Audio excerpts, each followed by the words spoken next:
Threat. Stop!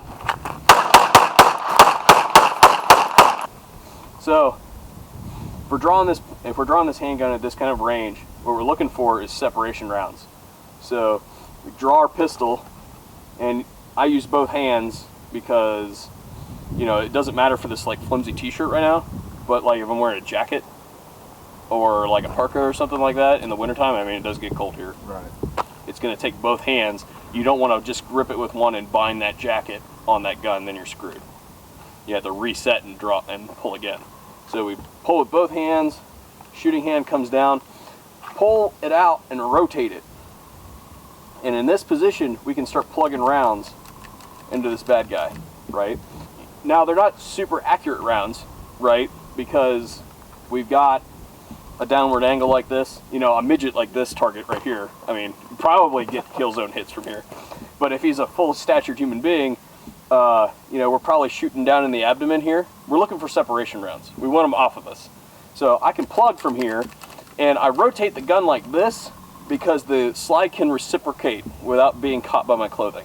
If I've got it in here, there's a chance that it's going to get caught, either clothing caught in it,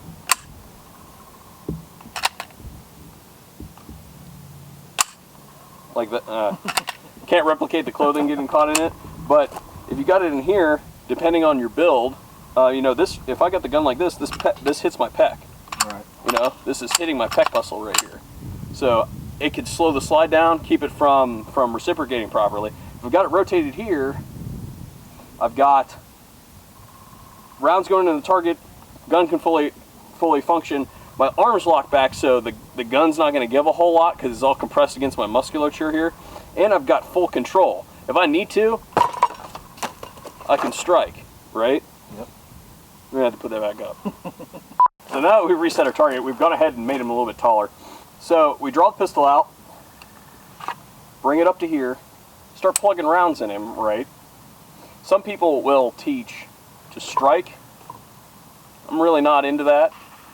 Because what have you just done?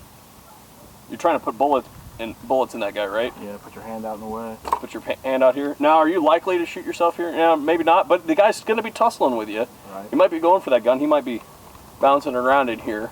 You know, that's not a good situation. So I like to keep it in here. Plus, the other thing, once we go to the next step, which is to separate, which is to start backing up and press out and actually acquire a sight picture, now we've got our hand out here. Right? So, back up on the target, we want to draw the pistol, shoot, separation, start pressing out after we get heart shots, head shots, heart shots, brain shots, these sorts of things. Continue to separate from the bad guy. That way, we can get more accurate fire. It makes no sense for me whatsoever to come to here and press this out like this. I've now given him an opportunity to get this. If I've got it all the way back in here, he can't get to it. So, live fire time? Live fire time. Again, pull the pistol, produce it, plug separation rounds. Doesn't really matter where they're going, you know, as long as they're hitting and going into the target, we're just trying to get them away from us. Then we're going to start drawing backwards, and once we get some distance to us, then we're going to start pressing out and starting to acquire shots. You can still shoot. You can shoot this threat when you're back here as you're rising, as the gun is rising up. They don't have to be lasers. You can draw them up on the target till you get there.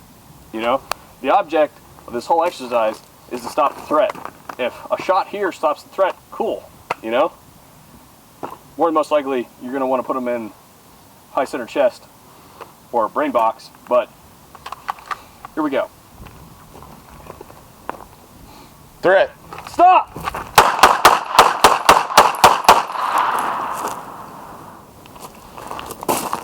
And that, boys and girls, that's how it's done.